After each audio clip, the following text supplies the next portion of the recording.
Hello, स्वागत है आपका एडिटोरियल कोर्स में। 18 जून 2021 के एडिटोरियल को हम लोग लेके चलेंगे। आज बहुत सारे वर्ड सीखेंगे, स्ट्रक्चर सीखेंगे, है ना। तो चलिए शुरुआत कर देते हैं आज के क्लास की। और अंत तक बने रहिएगा क्लास में, ताकि आप कुछ भी इम्पोर्टेंट चीज़ मिस न कर सकें। और आपके सामने है एडिटोरियल बैच के बारे में इंफॉर्मेशन, जो डेली चल रहा है, रिकॉर्डेड क्लास भी और लाइव क्लास भी माई एग्जाम स्टडी ऐप पर शाम में 6 बजे। ठीक है। Only ₹99 per month. 2 editorial full coverage vocabulary के साथ, और उनमें से एक एडिटोरियल पर बेस्ट इंग्लिश का सेट लेटेस्ट पैटर्न के अनुसार। चलिए शुरुआत करते हैं।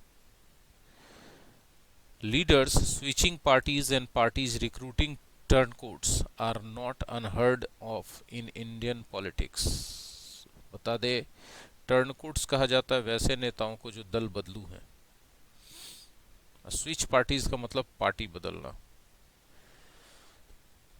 किसी नाउन के बाद भी4 हो तो ये भी4 जनरली एडजेक्टिव रहता है, अगर बीच में कोई ऑक्सिलरी वर्ब नहीं है तो नेता जो लगातार दल परिवर्तन करते हैं, और पार्टी फिर से भी4 आ गया नाउन के बाद, जो दल बदलू नेताओं को रिक्रूट करते हैं, मतलब भर्ती करते हैं।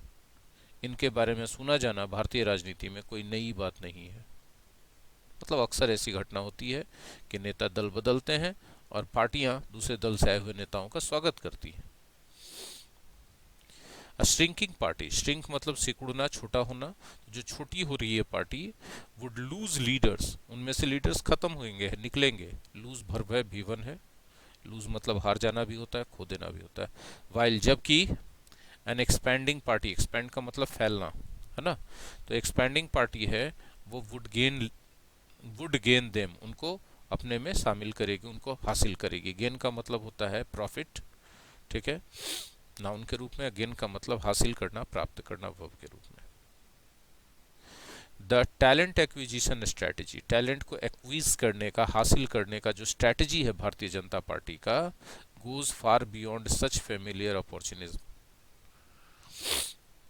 अपॉर्चुनिज्म कहाँ से आया? अपॉर्चुनिटी से। अपॉर्चुनिटी मतलब अवसर, अपॉर्चुनिस्टिक मतलब अवसरवादी, अपॉर्चुनिज्म अवसरवाद। अवसरवाद का मतलब, जैसे एक पार्टी छोटी हो रही है, दूसरी पार्टी बढ़ रही है, तो जाहिर सी बात है जो पार्टी छोटी हो रही है डूबते हुए नाव के समान, उसमें कौन टिका हुआ रहना चाहेगा, लोग वहां से निकलते हैं। ठीक है। और बड़ी पार्टी की तरफ जाते हैं, ये एक अवसरवाद है। फैमिलियर अवसरवाद है, सब लोग जानते हैं कि इसमें नेता जो है इस तरह की परिस्थिति में दल बदल करते हैं, वो उस पार्टी में नहीं रहना चाहते हैं जिसका प्रभाव कम हो रहा है। ठीक है।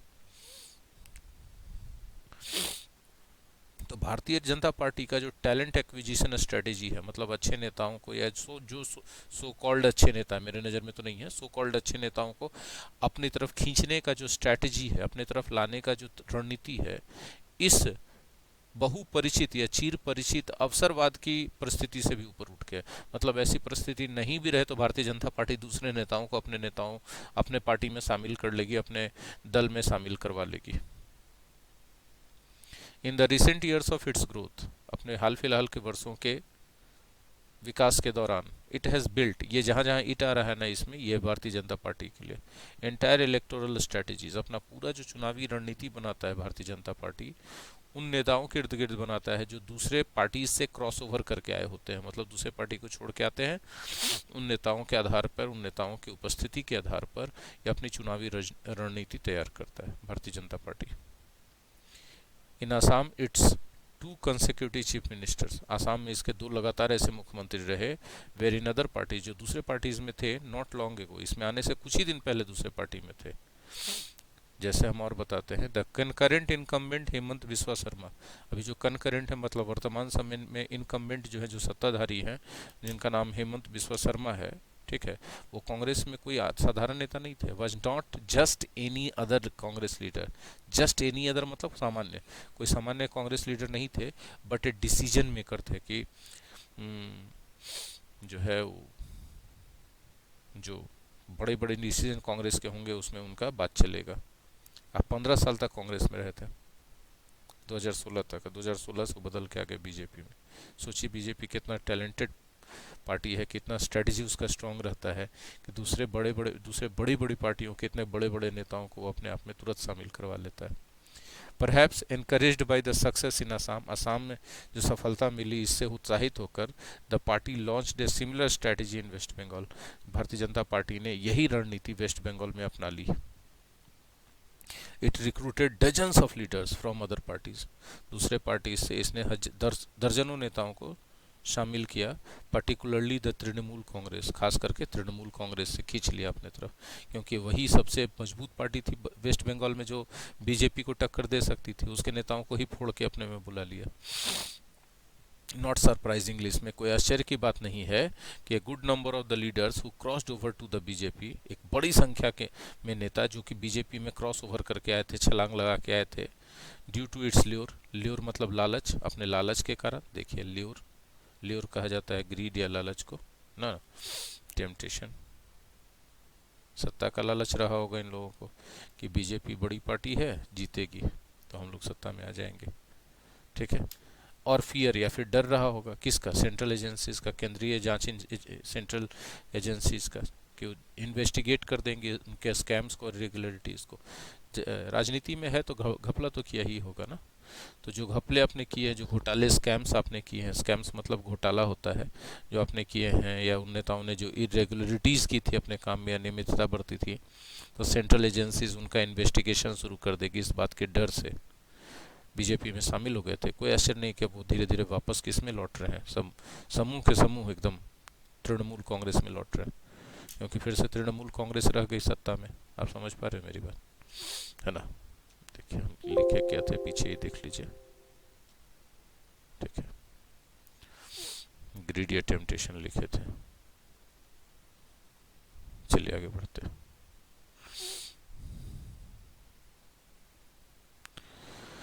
Even as it continue to induct, induct मतलब शामिल करना, टेक इन, इंडक्ट मतलब टेक इन, है ना। डिफेक्टर्स मतलब दल बदलू नेता, जब दल बदलू नेताओं को कांग्रेस से और तेलंगाना राष्ट्र समिति से इस सप्ताह जब बीजेपी अपने में शामिल कर रहा था दल बदलू नेताओं को, उसी समय मुकुल रॉय बीजेपी को छोड़ गए और रिटर्न कहाँ चले गए, अपने पुराने पार्टी में। कौन सा था पुराना पार्टी उनका, तृणमूल कांग्रेस। सेवरल अदर्स में फॉलो सूट, और बहुत सारे दूसरे नेता भी इसी रास्ते का अनुकरण कर सकते, वे भी ऐसा ही कर सकते। The TMC itself is a haven, haven का मतलब होता है अड्डा, ठिकाना।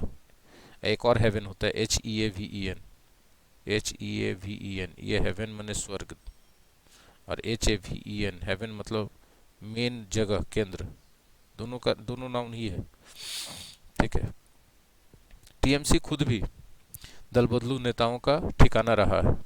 डजन्स ऑफ लीडर्स, दर्जनों नेता कांग्रेस से और वामपंथी मोर्चा से ज्वाइन किए हैं किसको, तृणमूल कांग्रेस को। कब, 2011 में जब तृणमूल कांग्रेस पार्टी में आई, पार्टी सत्ता में आई, जाहिर सी बात है सब नेताओं को लगने लगा कि सत्ता वाली पार्टी के साथ रहना चाहिए, फ़ायदा होगा।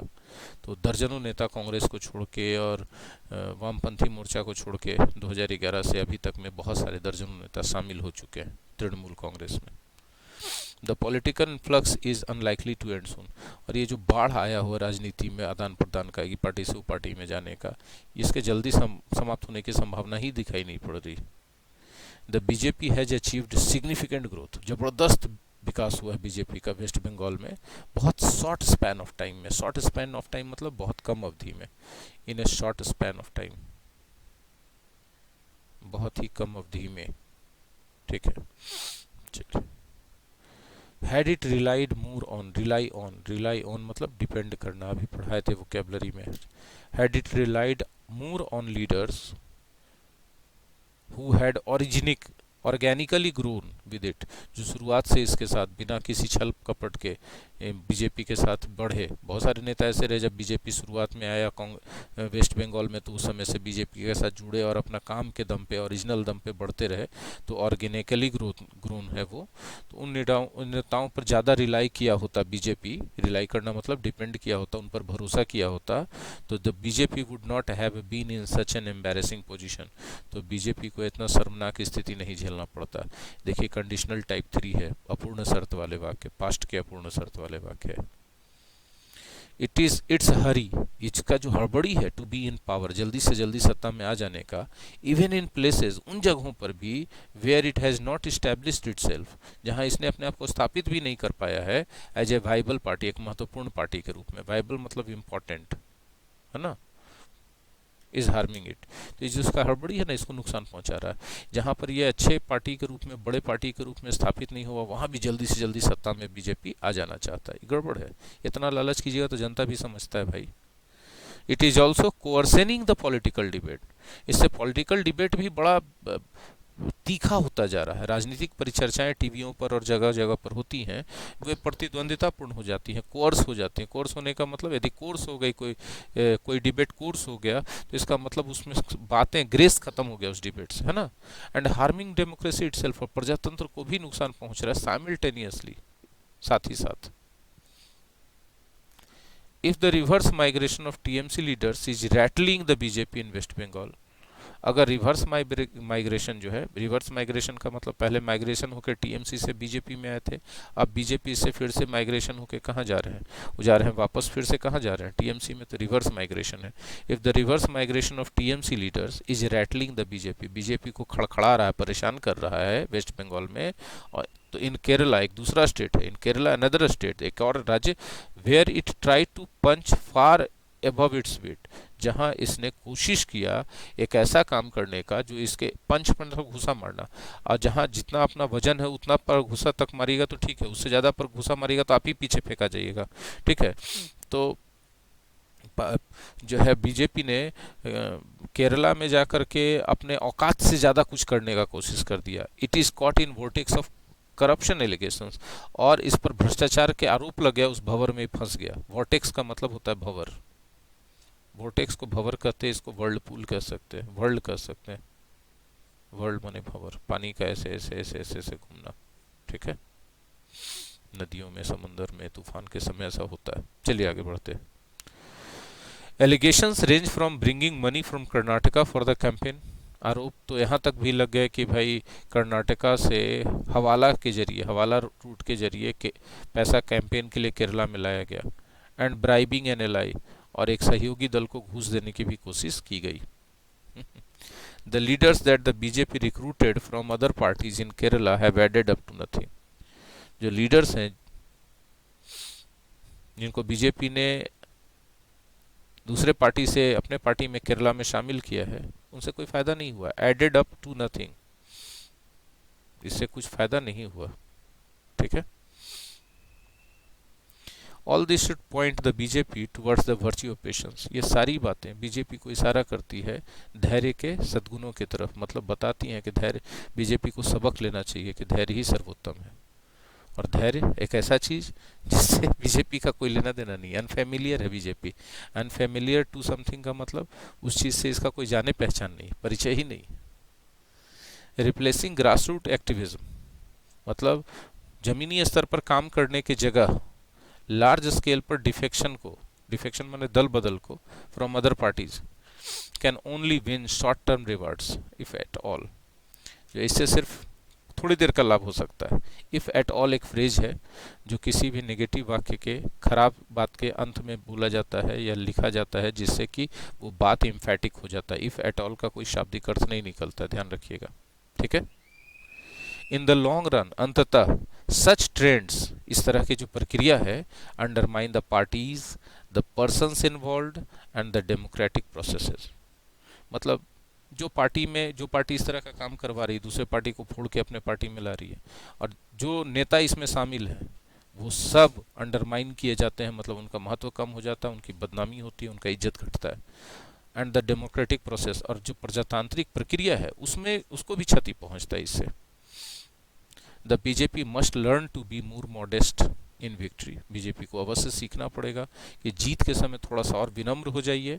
एंड ग्रेशियस इन डिफीट, और हार को सहजता से स्वीकार कीजिए, उसमें थोड़ा सा और ग्रेशियस हो जाइए, संयमी हो जाइए, इतना एग्रेसिव होने की जरूरत नहीं है। टैक्टिक्स टू फोकस्ड, जो टैक्टिक्स है, जो तरीका है आपका, जरूरत से ज़्यादा फोकस्ड है on short term, short term पे, मतलब नज़दीक के फायदे पे, can only harm the larger interest over the longer term, इससे जो है आपका जो बड़ा हित है उसको नुकसान पहुंचता है, जो बड़े फायदे मिलने वाले हैं उसको नहीं मिल पाते, नुकसान पहुंचता है लंबे समय के लिए। यह था बीजेपी को दिया गया सबक कि उसको राजनीति में संयम बरतना चाहिए, और आज का एडिटोरियल का एनालिसिस आई होप कि आपको अच्छा लगा होगा।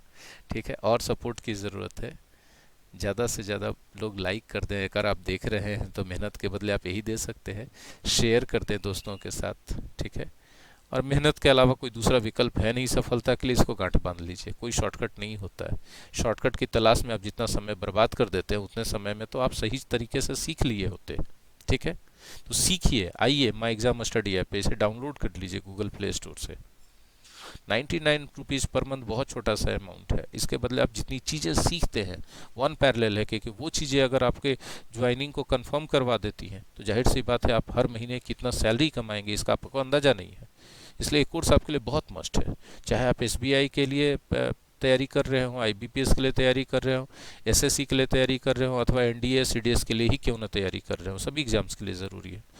बोले आप अगर आप किसी एग्ज़ाम की तैयारी नहीं कर रहे हैं, इंग्लिश में इंटरेस्ट है और आप अपने वोकेबलरी को और इंग्लिश के लेवल को नेक्स्ट लेवल तक ले जाना चाहते हैं, तो भी ये कोर्स आपके लिए बहुत ज़रूरी है, माइनर सा फी है।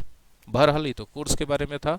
आपको आज का वीडियो एनालिसिस कैसा लगा ज़रूर बताइएगा, शेयर कर कमेंट में लिख करके, और शेयर कर दीजिए अपने दोस्तों के साथ, उन दोस्तों के साथ जिनको अंग्रेजी की ज़रूरत है और वो सहज और आसान तरीके से बच्चों की तरह अंग्रेजी सीखना चाहते हैं। सब्सक्राइब कर लीजिए सोनीज ट्यूटोरियल क्लासेस चैनल को, अगर आप पहली बार आए हैं तो ज़रूर से ज़रूर सब्सक्राइब कीजिए। एकमात्र ऐसा चैनल है जो आपकी अंग्रेजी की सभी ज़रूरतों को पूरी करता है, चाहे वो स्पोकन इंग्लिश की ज़रूरत हो, कॉम्पिटिटिव एग्ज़ाम्स के लिए ज़रूरत हो, एकेडमिक एग्ज़ाम्स के लिए ज़रूरत हो, ग्रामर हो, ट्रांसलेशन हो, वोकैबुलरी हो। ठीक है, हर ज़रूरत को हम पूरा करने के लिए तत्पर हैं। लेसन चैनल को विजिट कीजिए, आपको मेरे बातों का सबूत मिलेगा। सब्सक्राइब कर लीजिए, बेल आइकन को हिट कर दीजिए और अपने मोबाइल के सेटिंग्स में जाके यूट्यूब नोटिफिकेशन को ऑन कर लीजिए, ताकि आपको हर एक वीडियो जो अपलोड किया जा रहा है उसका नोटिफिकेशन मिल सके और आप कोई भी इंपॉर्टेंट चीज़ मिस ना करें। हम बिल्कुल नहीं कहेंगे सबसे पहले देखिए, आपको जब टाइम मिले तब देखिए, लेकिन ज़रूर देखिए, और देखिए तो पूरा देखिए, बीच में से स्किप मत कीजिए। मिलते हैं अगले वीडियो लेसन में। Thank you very much.